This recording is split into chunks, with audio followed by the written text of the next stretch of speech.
Alright everybody, so I have to admit that this is an issue I don't have a lot of clear information on, so I'm just gonna deliver the information to you straight and make of it what you will. This is the exact report, as is. My commentary on this will be limited.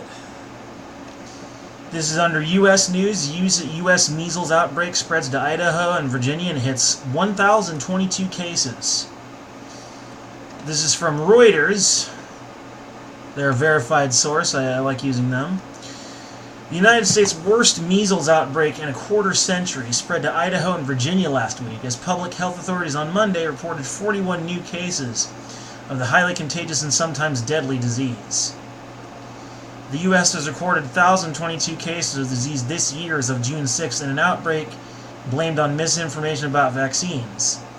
The U.S. Centers for Disease Control and Prevention said the 2019 outbreak, which has reached 28 states, is the worst since 1992, when 2,126 cases were recorded. Federal health officials attribute this year's outbreak to U.S. parents who refuse to vaccinate their children. These parents believe, contrary to scientific evidence, that ingredients in the vaccine can cause autism. Well, the funny thing about that is autism is really not that bad. It's demonized a lot of the time, and quite frankly, that's not the only objection they have. And also to claim that vaccines are 100% absolute safe is not actually true. There are rare cases, extremely rare cases, where vaccines have caused neurological damage and have killed. In the case of one famous UFC fighter. But those cases are extremely rare, so... But we cannot say this enough. Vaccines are a safe and highly effective public health tool that can prevent this disease and end the current outbreak, Health and Human Services Secretary Alex Azar said in a statement last week. Measles was declared eliminated in the United States in 2000, meaning there was no continuous transmission of the disease for a year. Still, cases of the virus occur and spread via travelers coming from countries where measles is common. CDC officials have warned that the country risks losing its measles elimination status if the ongoing outbreak, which began in October 2018 in New York, continues until October 2019. Now, what is in the anatomy of a conspiracy theory? Quite simply, it's making a mountain out of a molehill. It is not, absolutely untrue. There is a core or kernel of truth to the conspiracy theory, but someone takes a thing that is true and kind of scary and then just blows it out of proportion. That's because the kind of person who sort of thinks of these conspiracy theories is someone who is not necessarily that well grounded. They're prone to these sorts of flights of fantasy not because they're crazy or insane or whatever, but simply because they have a very poor standard by which they can judge reality. They're either uneducated, naive, or they're just not really... it was like when they were growing up, like it all went through one ear and out the other, They have a really bad standard for judging what is and is not reality. And so they blow it out of proportion and make a mountain out of a molehill.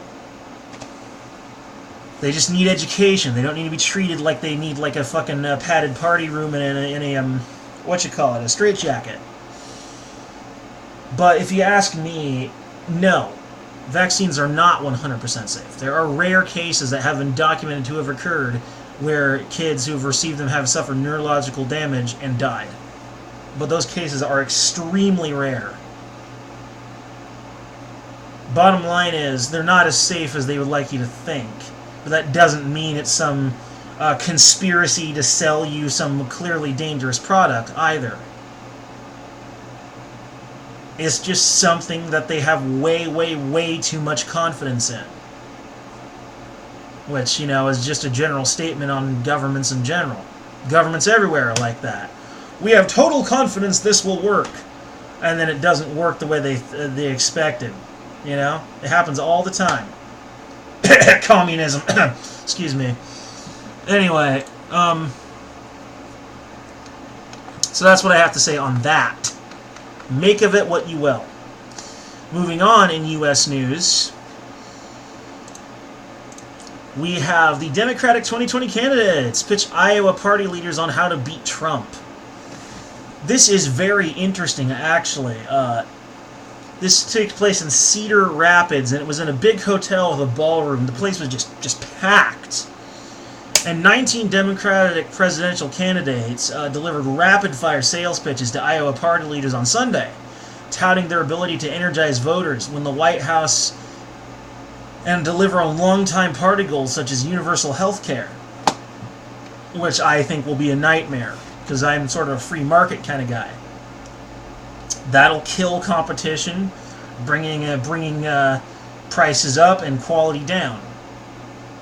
Oh, but you don't have to worry about the prices because you have insurance, but the insurers will have to worry about it because insurers can put whatever arbitrary price on a product they can. IV bag in Africa, $5. IV bag here in America, $200. Sound fair? Okay.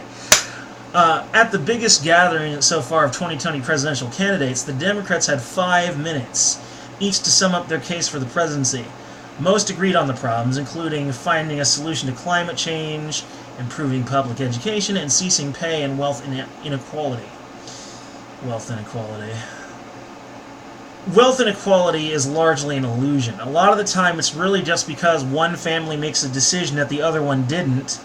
One family makes a mistake and ends up paying more money than they can afford to. And they get caught paying for a house and land that is beyond their means to keep. It happens. People make mistakes. But of course, to them that must mean that the wealth is unequal. No, it's just they're not accounting for things like personal decision, as these sort of socialists always do. They all agreed on the solution, defeating Republican President Donald Trump. Now is not the time to be polite. Now is not the time for small steps. My mustache is itching me. Now it's time to fight like hell. U.S. Senator Kirsten Gillibrand told the 1,400 Iowa State Party leaders and activists who jammed a hotel ballroom for the state party's Hall of Fame dinner. The dinner in Iowa, the state that holds the first nominating contest in the Democratic presidential race in February, came one day after the Des Moines Register published a new Iowa opinion poll showing former U.S. Vice President Joe Biden leading the pack in the state. Creepy-ass Joe Biden, groping and whispering and probably gonna stick his tongue in your ear next time. Ugh, this guy's creepy as hell. I'm surprised he hasn't been Me Too'd yet. Oh wait, he's a Democrat. The dinner in Iowa, the state that holds the first nominating contest in the Democratic presidential race in February, came one day after the Des Moines Register published... Oh, wait, never mind. Ugh, sorry about that. Need to learn how to read better. U.S. Senators Bernie Sanders and Elizabeth Warren, along with South Bend, Indiana Mayor Pete Buttigieg. How else do you pronounce that? Buttigieg? I don't know. I'm going to say Buttigieg. It sounds hilarious that way. Shout out to 6 Hexenhammer 666 on that one. But we're bunched closely in a fight for second place in the poll. Sanders and Buttigieg, clank clank, took what seemed to be veiled swipes at Biden, the Democratic frontrunner who skipped the dinner because of a scheduling conflict. I understand there are some well-intentioned Democrats and candidates who believe the best way forward is a middle ground strategy that antagonizes no one, that stands up to nobody, and that changes nothing, Sanders said, in my view. No, Sanders said this, Bernie Sanders. In my view, that approach is not just bad public policy, but is a failed political strategy that I feel would end up with the re-election of Donald Trump. Sounds good to me, compared to you guys anyway. Buttigieg ridiculed that idea, that Democrats could return to the 90s. We're not going to win by playing it safe or promising a return to normal. We are where we are because normal broke. Warning on socialism. Iowa Party leaders said the dinner would be an opportunity for lesser-known candidates to make their case, and several of those Democrats warned the party against leaning too far to the left, reflecting the lingering tensions between the party's progressive and more pragmatic moderate wings. Former Colorado Governor John Hickenlooper, also a great name, took aim at Sanders' Democratic Socialist agenda and said it was bad politics that could be a stumbling block to defeating Trump in 2020. We must present a bold vision for the future, but we almost must acknowledge that the most effective charge Republicans can level against us is socialism. Effective enough for me? That shit just doesn't work. I'm sorry. It's not compatible with economic theory. It is a nightmare for economists and economic theorists. And economic theory does not mean that it's just an idea of how money works. It is how money works. It's like music theory. Music theory is how you make a melody. It is how you make music. This is how economy works. We must present but former U.S. Representative John Delaney said Democrats should be a big tent party that appealed to progressives, moderates, independents, and disaffected Republicans. Sorry, disaffected Republicans have actually been fleeing in droves to the Libertarian Party.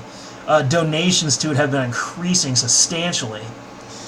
I am currently a not particularly active member of the Libertarian Pragmatist Caucus, which is trying to get the old fuddy-duddies in the party to actually accept that it's not the good old days where you can just present a candidate in an argument and win. You have to do things like caucusing and other things to actually make that crucial connection with the potential voter. You can't be a cloistered party and win anymore. You can't do it that way. If we became the party that we're going to win every election, and more importantly, we'll be able to govern. Ah! These guys govern? That's hilarious. That's the funniest thing I've heard all year. But the dinner tested the organizational strength of campaigns that purchased tickets for supporters and packed from them into the hotel ballroom. Supporters of most of the candidates lined the streets outside the dinner's main entrance starting early on Sunday. So yeah, they had a good time. They had nice meals. They had a nice little place. But no, trust me, they're not going to get any disaffected Republicans to come join them. That's not happening. Now, for our final story in U.S. news, well, as far as within the country anyway. New York, Reuters, one of my favorite sources. Scores of technology, media, and fashion executives took out a full-page advertisement in the New York Times on Monday to announce restricting access to abortion and other reproductive health care. The advertisement follows a string of company executives in recent weeks who threatened to pull investments in states enacting new laws that limit abortion rights. 9 states, including Alabama, Georgia, and Missouri, have passed abortion laws this year that all but ban the procedure. Restricting access to comprehensive reproductive care, including abortion, threatens the health, independence, and economic stability of our employees and customers, reads the New York Times advertisement signed by company officials. It impairs our ability to build diverse and inclusive workforce pipelines, recruit top talent across the states, and protect the well-being of all the people who keep our business thriving. Jack Dorsey is involved with this, as is Rebecca Minkoff. Peter Grauer, who is a chief executive at Tinder. Also Ellie Seidman. And Warby Parker. Neil Blumenthal and Dave Gilboa. That's a lot of very powerful people in social media. Jack Dorsey from Twitter. Also Rebecca Minkoff from Twitter. Bloomberg LP board member Peter Guire. Tinder Chief Executive Officer Ellie Seidman. I accidentally earlier said that was Bloomberg. Whoopsie. And Warby Parker founders Neil Blumenthal and Dave Gilboa. Sometimes I try to read these names off a little too quickly, you know. Should learn to slow down a little. But I'm kind of obsessed with time. I'm like the Clock King on Batman. It's not a good thing. Don't be the Clock King. The companies employ a total of than 108,000 workers, according to the ad. Lots of people. But get this. If you support the pro-abortion stance, you're not one of the good guys. And here's why. Walt Disney co-chief executive Bob Iger last month told Reuters it would be very difficult to keep filming in Georgia if a law banning abortion went into effect. Now, why would a law banning abortion make it hard to film in a location? Netflix Incorporated followed, saying it would rethink its investment in Georgia if the law goes into effect. Now, why aren't you, if you're pro-abortion, one of the good guys? Because you're supporting private companies bullying and threatening states into behaving the way they want them to. What kind of hero does that? None, that's who. For now, state officials don't appear to be backing down. They say we are the party of freedom and opportunity. Georgia Governor Brian Kemp said at Georgia GOP convention in Savannah, "We value and protect innocent life, even though that makes C-list celebrities squawk. Squawk like birds, like angry birds that get their tails stepped on. And boy, they get their tails stepped on. Their feelings have been bruised." Liberalism infects every part of our society. It's in corporations, it's in the mainstream media, it's in the government. Most people who know anything about politics, they are involved, they are usually liberal.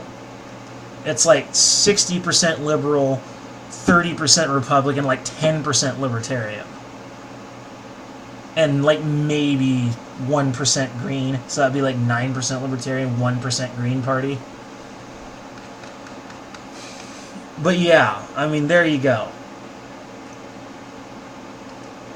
Someone decides to start signing anti-abortion laws, and then they start bullying them to walk it back.